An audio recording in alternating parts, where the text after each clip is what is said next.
নায়ক অভিনেতা, এটাও সত্যজিৎ রায় বলে গেছেন যে he was a fantastic combination of নায়ক অ্যান্ড অভিনেতা।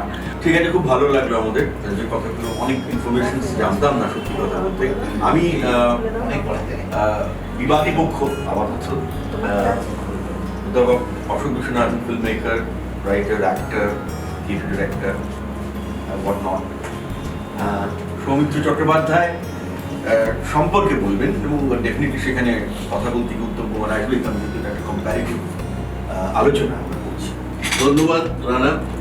তবে তুমি প্রথমে যেটা বললে এবং বিপ্লবদার কথা শুনে তাই মনে হলো, এটা আমরা একটা আড্ডার মেজাজে করছি। একদম একদম, মতের কোনো ঝগড়া কাটি না, কোনো ঝগড়া নয়, কিছু মতের মানে রকম ফের হতে পারে, এটা হতে পারে, তারতম্য হতে পারে। তো বিপ্লবদা ভালো বলেছেন এবং খুব সুন্দর, আমি খুব মন দিয়ে শুনছিলাম। উনি সৌমিত্র একবার উল্লেখ করেন, সেটা আমার মনে হয় করা উচিত ছিল। যদিও যদি আমি ওইদিকে বসতাম, আমিও বলতাম হয়তো যে উত্তম কুমারই শ্রেষ্ঠ, কিন্তু সৌমিত্রেরও একটা অবদান আছে। কারণ সৌমিত্রদা যেটা আমাকে বলেছেন যে উত্তম সুচিত্রার থেকেও উত্তম সৌমিত্র যতগুলো ছবি অভিনয় করেছেন তাদের কিন্তু রিটার্ন বেশি, এবং এটা দেখিয়ে দিয়েছেন আমাকে। অতএব যেখানে উত্তম এবং সৌমিত্র একসঙ্গে, সেই ছবিগুলোর কথা আমাদের একটু ভাবতে হবে। এবং খুব এই যে স্ত্রীর কথা উনি বলবেন, হ্যাঁ, এবং খুব ইন্টারেস্টিং, সেখানে কিন্তু নেগেটিভ শেড উত্তম কুমারের, আর এর চরিত্রটা ভীষণ shades of grey, super hero নয়, মানে অ্যান্টি হিরো নয়, এরকম একটা অদ্ভুত একটা চরিত্র। অবশ্যই বলে। আর আমি শুরুতে একটু, আমরা যদি ওকে অ্যালাউ করি, তারপরে খানিকটা পরে আমরা মানে তো প্রথম যেটা বললেন সত্যজিৎ রায়ের ক্ষেত্রে মেনে নিচ্ছি। সত্যজিৎ রায় বলেছেন যে উনি হয়তো ভুল করে থাকতে পারেন, কিন্তু উত্তম কোনো ভুল করেননি। আমি একটাই বলবো যে তাও উনি উত্তম কুমারকে দুটি ছবিতে নিয়েছেন, নায়ক এবং চিড়িয়াখানার। আপনারা জানেন কতগুলো ছবিতে সৌমিত্রদাকে নিয়েছেন। তো কোথাও হয়তো মনে হয়েছে যে সৌমিত্রদা হয়তো, মানে অন্তত উনি যে ধরনের ছবি করেন সেখানে উপযুক্ত। এবং আমি বলবো যে একটি চরিত্র, যেটা গঙ্গাচরণের চরিত্র অশনির সংকেতে, সেটা কিন্তু আন্তর্জাতিক মানের অভিনয় হয়েছিল। এবং অ্যান্ড্রু রবিনসন যে বইটা লিখেছেন দি ইনার আই, মানে সত্যজিতের জীবনী, হ্যাঁ, এবং তার ছবি অ্যানালিসিস, সেটাতে ওই গঙ্গাচরণ, যদিও উনি জাতীয় পুরস্কার পাননি, যার জন্য একটা সৌমিত্রদার ক্ষোভও ছিল, যেগুলো ওর সত্যি যুগান্তকারী সৃষ্টি, যেমন সংসার সীমান্তেতে চোরের ভূমিকা, সেগুলোর জন্য উনি জাতীয় পুরস্কার পেলেন না। উনি অনেক পরে সুমন ঘোষের একটি ছবিতে উনি পেলেন, এবং প্রথম দিকে উনি পদ্মশ্রী পেয়েছেন অনেক পরে, সেটাও উনি নিতে চান। অশোক যেটা বলেন, আমার খুব অবাক লেগেছিল যে ময়ূরাজ খেতে পারে ওই রকম অভিনয়, ময়ূরাজ মানে ইন্টারন্যাশনাল ক্লাসের অভিনয় একদম। আর বরঞ্চ সুমনের ছবি থেকে ওই ছবির অভিনয় আমরা অনেক বেটার দেখেছি, কারণ ওই ছবিটা ছবিগুলো সেগুলো ছিল। কিংবা তপন সেনের অনেকগুলো ছবিতে খুব ভালো কাজ করেছেন।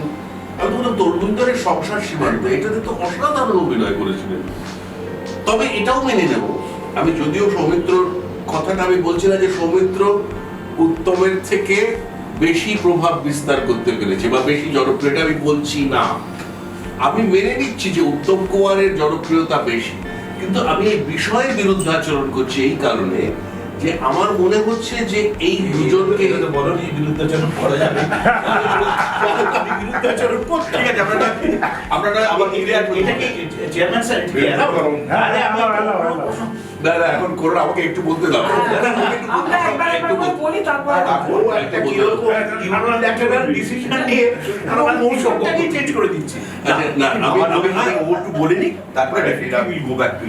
আমি কেন বিরুদ্ধাচরণ করছি? আমি করছি এই কারণে যে এদের দুজনের আমি মনে করছি মূল্যায়ন কিংবা একটা পারস্পরিক যে বিচার, সেটাই করা সম্ভব নয়। প্রথমত যে দুজন কিন্তু দুটো যুগের, যদিও বয়সের তফাৎ বেশি নয়, কিন্তু উত্তম কুমার কোথা থেকে আসছেন এটা দেখতে হবে, ধারাটাও আলাদা, একদম অন্য ধারা। আর সৌমিত্র কোথা থেকে আসছে? উনি রেডিও অ্যানাউন্সার, যে অ্যানাউন্সমেন্টের জন্য অনিল চট্টোপাধ্যায়ের চাকরিটা পাওয়া উচিত ছিল, এটা পেলেন সৌমিত্রদা।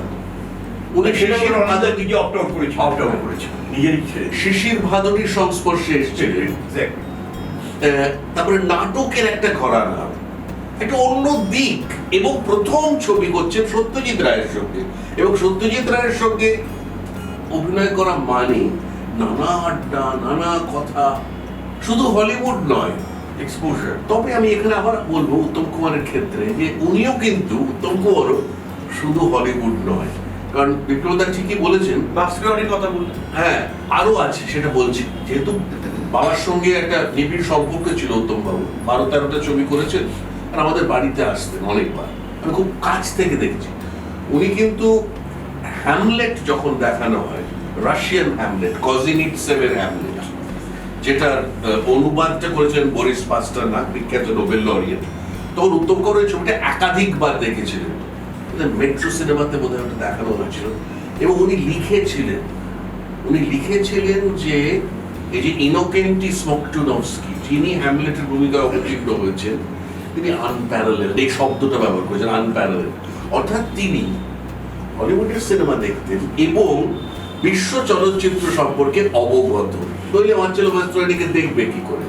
মার্চেলো অবশ্য হলিউডের কাজ করেছে, কিন্তু উত্তম বাবু বিভিন্ন ফিল্ম ফেস্টিভ্যালে গিয়েছে, নায়ক নিয়ে তো বার্লিনে গিয়েছেন, অতএব তিনি দেখছেন তাদের। এবং উত্তম কুমার যেমন অসম্ভব একটা বহুমুখী প্রতিভা, সত্যজিৎ রায়ও কিন্তু অদ্ভুতভাবে তার একটা কৃতিত্ব, এই যে বার্লিনে গেলেন, উনি পরপর অনেকবার বার্লিনে ওর ছবি সিলেক্টেড হয়েছে, যেটা অনেকে জানে না। ইন দ্য মেইন কম্পিটিশন, আমরা এখন সুজিত মুখার্জি ইত্যাদি নাম করছি, এর কোনো ধারে কাছে নেই, এদের নাম উচ্চারণই করতে হবে না। আর অতি উত্তম আমার কাছে অতি জঘন্য একটি ছবি করতে আমার কোনো অসুবিধা নেই, উত্তমকে নিয়ে ছবি করাটাই ভুল হয়েছে। এবং সেখানে আবার সুরজিৎ মিমিক্রি করছে, এটা আমি একটু আগে বলছি, ওই মিমিক্রি এটা কি, তো ঠিক নয়। শম্ভু মিত্রকে আমি যদি বলি আমি কখন এখানে এসেছিলাম, এটা কিন্তু ভালো লাগবে না।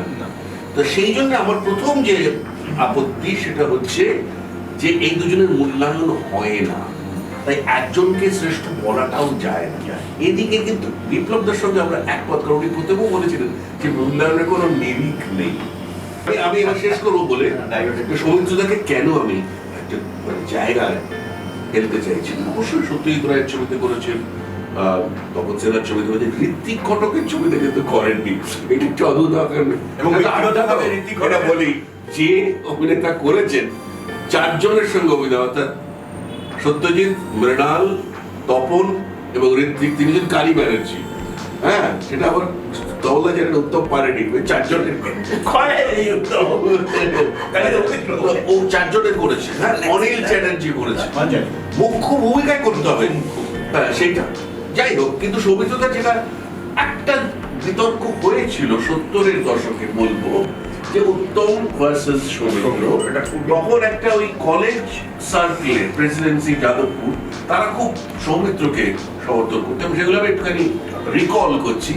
তখন বলা হচ্ছে যে বুদ্ধিদীপ্ত একজন চরিত্র, অভিনেতা, শিক্ষিত শিল্পিত একজন অভিনেতা, সেটা কিন্তু সৌমিত্রদা he used to embody that। যেমন অমিতাভ বচ্চনকে বলা হয় অ্যাংরি ইয়াং ম্যান, যেটা যে মডেলটা সালিম জাভেদ তৈরি করেছিল, ঠিক তেমনি এইটা বিভিন্ন পরিচালক তাকে দিয়ে কাজ করাতেন।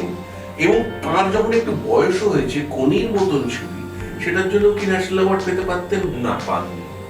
পারতেন তো, মানে যে ধরনের অ্যাওয়ার্ড দিয়েও তো মূল্যায়ন করা যায়, অ্যাওয়ার্ড দিয়ে করা যায় না, কিন্তু আমি বলছি যে একটা স্বীকৃতি তো সেটা।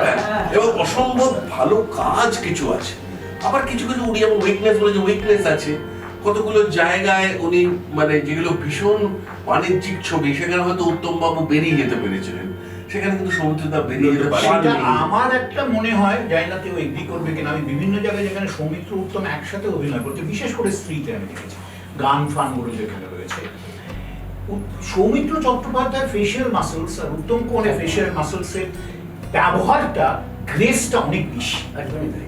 যেমন যেটা কোনো এখানে কোনো কিছু নেই, সেখানে ও যে শুনছে, হাসছে, এই পুরো ফেসটা ব্যবহার করছে, সেইটা কিন্তু সেটা কি তার মিউজিক্যাল আন্ডারস্ট্যান্ডিং এর সঙ্গে মানে কোনো সম্পর্ক আছে? নিশ্চয়ই। কারণ একজন অভিনেতা যে নিশ্চয়ই। সৌমিত্রদা যেভাবে আবৃত্তি করতে পারবেন, উত্তম বাবু হয়তো সেভাবে আবৃত্তি করতে পারবেন না।